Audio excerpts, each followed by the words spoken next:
장애인 문화복지신문 제356호 제3면 기사입니다. 경기도의회 정윤경, 김미숙, 성기환 도의원, 경기도장애인체력인증센터 군포 개소식 참석.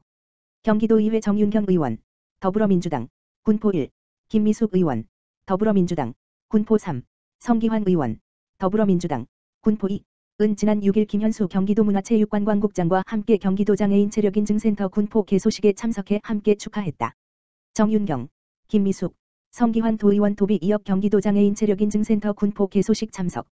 전액 도비로 운영되는 경기도장애인체력인증센터는 경기도장애인체육회로부터 센터 건립 비용 2억 원과 연간 1억씩 5년간 사업비를 지원받아 군포 국민체육센터 1층에 개관했다.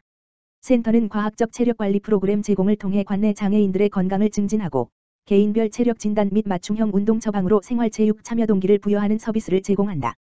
이날 참석한 도의원들은 함께한 관계자들을 격려하고 군포시 장애인들의 권익 증진에 한 발 더 나아가게 될 수 있을 것으로 기대된다라며 앞으로도 장애인들의 건강 증진과 행복한 삶을 유지할 수 있도록 적극 지원하겠다라고 밝혔다. 경기도 사회적 가치 실현한 경기도 착한 기업 20곳 선정. 경기도가 지역경제발전 기업, 윤리경영, 사회공헌 등 기업의 사회적 가치 실현을 위해 노력한 20개 기업을 경기도 착한 기업으로 인증하고 10월 21일 수원 라마다 프라자에서 인증서 수여식을 개최한다. 경기도 착한 기업 인증 사업은 기업의 사회적 책임 장려와 건전한 기업 문화 조성을 위해 2015년 처음 시작했다. 경기도에서 3년 이상 운영한 기업을 대상으로 중소기업과 사회적 경제 조직으로 나눠 기업의 사회공헌, 지역경제 기여도, 친환경 경영 등 10개 지표를 기준으로 매년 13개사 내외로 선정한다. 올해 4.5대 1의 경쟁률을 뚫고 선정된 착한 기업은 중소기업 부문에서 그린이쉬 농업회사법인, 권영석, 넷KTI, 김성용, 미네랄하우스, 허미영, 샤워플러스, 오교선, 에이텍AP, 박은민, 우리메카, 우용운, 우리술, 박성기, 이랑택, 이재복, E2B+, 김도규, 팍스젠바이오, 박영석 등 10개사와 사회적 경제조직 부문에서 감동크린협동조합, 최명숙, 식판천사, 김경남, 에이스-LED, 김민정, 정우숙 등 3개사. 또한 올해부터 인증 유효기간이 만료된 기업을 대상으로 재인증 제도를 시행하여 중소기업 분야에서 다원체어스, 이규윤, 성일화학, 박윤기, 영진산업, 나현재, PNS, 박봉수 등 4개사와 사회적 경제조직 분야에서 사회적 협동조합 드림위드 앙상블, 이옥주, 행복더하기, 유명곤, 사단법인 행복하나침 독서, 한상수 등 3개사가 선정됐다. 또는 선정된 기업 대부분이 지속적인 기부활동과 아동시설 노인요양시설 봉사활동 등으로 지역사회 발전에 공헌한 것은 물론 공정경영을 위한 윤리강령을 제정하고 서비스 헌장을 선포하는 등 직원 복지와 고객 서비스 만족도 향상을 위해 노력했다고 설명했다. 선정된 기업에는 경기도 착한 기업 인증 현판과 상표 사용권을 3년간 부여하며 기업당 마케팅 시제품 제작 경영 컨설팅 등을 위한 제품 판로 개척비 총 2천만 원을 지원할 예정이다. 경기도 연간 120만 원 청년 복지 포인트 세차 참여자 1만 1,200명 모집. 경기도가 도내 청년 노동자들의 복리후생과 처우 개선을 위한 청년 복지 포인트 세차 참여자 1만 1,200명을 11월 1일부터 15일까지 공개 모집한다. 청년 복지 포인트 사업은 경기도 소재 중소중견기업, 소상공인업체, 비영리법인에서 주 36시간 이상 근무하는 재직자 가운데 월급여 290만 원 이하, 만 18 물결표 쌓인 34세 도내 거주 청년을 대상으로 연간 120만 원 상당의 복지 포인트를 지급하는 내용이다. 병역 의무 이행자는 병역 기간만큼 신청 연령, 최고 만 39세, 이 연장된다. 또한 내일채움공제, 청년 재직자 내일채움공제, 청년 내일채움공제 사업 참여자도 신청할 수 있다. 올해 청년 복지 포인트 대상자는 총 3만 명으로 지난 6월 1차 모집에 1만 명, 8월 2차 모집에 1만 명, 이번 3차에 1만 1,200명씩 각각 모집한다. 대상자로 선정되면 120번지만 원 상당의 복지 포인트, 분기별 30만 원을 받는다. 선정 대상자는 청년 복지 포인트 전용 온라인 쇼핑 공간인 경기청년몰에서 문화생활, 자기개발, 건강관리, 가족 친화 등 약 140만 품목을 이용할 수 있다. 다만 선정 대상자는 3개월마다 거주지, 사업장 규모, 근무시간 등 자격 조건에 대한 자격 조건 유지 검증을 해야 한다. 모집 기간은 11월 1일 오전 9시부터 11월 15일 오후 6시까지다.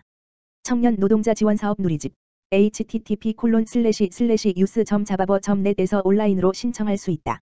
이후 신청자를 대상으로 월급여 직장 근속기간 경기도 거주기간 등을 종합적으로 평가해 11월 31일 최종 선정자를 발표할 예정이다. 또는 올해부터 사업 신청 접수 과정의 제출 서류 간소화와 편리성을 위한 공공 마이데이터 서비스를 적용하고 있다. 공공 마이데이터 활용에 동의하면 주민등록 초본, 내대보험 가입 내역서, 건강보험료 납부 확인서를 제출하지 않고도 청년 복지 포인트 신청이 가능하다. 또는 서류 제출 미비 등 단순 실수로 인한 사업 미선정 사례가 줄어들 것으로 기대하고 있다. 신청과 관련한 자세한 사항은 경기도 일자리재단 상담 콜센터 1577-0014로 문의하면 된다. 이인용 경기도 청년복지정책과장은 청년복지 포인트는 처우가 열악한 중소중견기업, 소상공인업체 등에 재직하고 있는 청년 노동자들을 위해 마련한 것이라며 청년 노동자들의 복지 향상에 조금이나마 도움이 되길 바란다고 말했다. 보건복지부, 중증장애인 생산품 우선구매 유공포상. 보건복지부, 장관 조규홍은 중증장애인 생산품 우선구매를 통해 장애인 자립기반 마련과 제도 발전에 기여한 공공기관 등의 10월 17일 월 장관 표창을 수여했다고 밝혔다. 중증장애인 생산품 우선구매 제도는 중증장애인들을 고용한 생산시설에서 만든 제품 또는 노무용역 등의 서비스에 대해 공공기관의 우선구매를 의무화 1% 하여 장애인의 직업재활과 일자리 제공을 지원하는 제도이다. 보건복지부는 우선구매 촉진과 직업재활에 기여한 공공기관과 생산시설 등의 사기진작을 위해 지난해 우선구매 실적을 기초로 매년 유공기관이나 개인을 선정하여 포상하고 있다. 코로나19로 어려운 상황에서도 생산시설의 적극적인 생산 노력과 공공기관의 구매 증대로 2021년 우선구매 총액은 지난해 대비 20억 원 증가한 7,044억 원으로 집계되었다. 우수기관은 공공기관 유형별 또는 생산시설별로 구매 실적이 우수하거나 구매 촉진에 기여한 기관 7점, 과 개인 12점을 선정하였다. 우선구매 우수기관으로는 최근 3년간 의무구매 비율 평균 7.2%를 달성한 한국보건사회연구원을 비롯하여 한국발명진흥회, 천안시, 코레일관광개발, 주, 부평구시설관리공단, 한국마사회가 선정되었다. 우선구매에 기여한 개인으로는 7년 연속 의무구매 비율 1% 이상을 달성한 한국장학재단의 장인호 과장 등이 선정되었다. 아울러 생산 판매시설 중에서는 장애인 직업재활과 고용에 크게 기여한 대구드림텍 등이 선정되었다. 보건복지부 연민섭 장애인정책국장은 중증장애인 생산품 우선구매 제도는 우선구매 공공기관에는 사회적 책임을, 생산 판매시설에는 장애인 직업재활과 일자리 제공을 위한 제도라고 하며 보건복지부는 중증장애인 생산품에 대한 인식 개선 및 판매 촉진을 통해 장애인 근로자의 자립기반 조성이 될 수 있도록 노력하겠으며 앞으로도 우선구매 제도의 사회적 가치가 널리 알려질 수 있도록 공공기관과 생산시설이 더욱 활발히 동참해주기를 당부드린다라고 밝혔다. 인천시 교통약자 이동지원 차량, 장애인 꼴택시, 20대 증차. 인천광역시는 교통약자 이동지원 차량 20대를 신규 구입했다고 19일 밝혔다. 이번 증차로 교통약자 이동지원을 위한 휠체어 특장차는 총 193대로 늘어나게 됐다. 인천시는 특장차 외에 바우처 택시 300대도 운영하고 있다.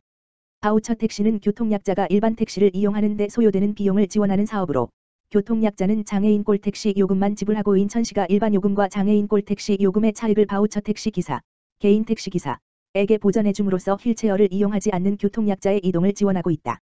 이에 따라 시는 휠체어 특장차 193대와 바우처 택시 300대 총 449대의 교통약자 이동지원 차량을 운행하게 됐다. 시는 지난 5월 초 특장 차량 구입 계약을 체결했으나 반도체 수급난으로 차량 납품 지연이 예상됨에 따라 운전원을 조기 채용하여 지난 6월 20일부터 휴무 차량에 투입함으로써 이용자 불편을 최소화했다. 앞으로 특장차를 2023년 22대 증차 215대, 2024년 25대 증차 240대, 2025년 14대 증차 254대 등으로 매년 늘려 민선 8기 임기 내 특장차 법정 기준 대수인 254대를 확보할 계획이다. 유정복 시장은 장애인과 교통약자의 이동권 보장을 위해 이동지원 차량 확충에 지속 힘쓰겠다고 말했다. 신미경 서울시의원, 정신장애인 인식 개선을 위한 평생학습 교육 연구 용역 착수. 서울특별시의회 교육위원회 신미경 의원, 국민의힘, 동대문 제2선거구, 28일, 화, 2022년 정신장애인 인식 개선을 위한 평생학습 교육 연구 학술연구 용역 착수보고회를 가졌다. 2021년 12월 평생교육법이 개정되면서 성인 장애인들이 교육 지원을 받을 수 있는 체계가 마련되었지만 정신장애인을 대상으로 한 평생교육에 대한 지원 체계는 마련되지 않고 있다. 이에 심 의원은 동 연구를 통해 정신장애인의 평생교육에 대한 사회적 인식을 제고하고 일시적 교육 방식이 아닌 정신장애인의 평생교육 프로그램 개발 및 지속적인 평생학습을 위한 정책 방안 등을 모색하고자 한다고 밝혔다. 이날 착수보고회는 박동명, 선진사회정책연구원, 최동표, 서울정신재활협회장, 신미경 시의원 등 총 9명이 참석하였으며 신미경 의원은 자문위원으로서 연구에 도움을 줄 예정이다. 심 의원은 다변화하는 사회에서 이들에게도 평생학습의 역할은 중요해지고 있다라며 평생학습권은 모든 국민에게 보편적으로 부여되는 기본 권리이며 모든 국민의 삶의 향상을 목적으로 하고 있으므로 복지 사각지대에 놓여있는 정신장애인들 또한 양질의 평생학습을 받을 권리가 있다고 말했다. 이어 심 의원은 이번 연구 용역을 통해 치료와 보호, 재활적 관점이 우선되고 있는 정신장애인에 대한 평생교육을 지원하고 우리 모두가 평생교육의 참여 기회를 골고루 보장받을 수 있도록 최선을 다하겠다고 의지를 밝혔다.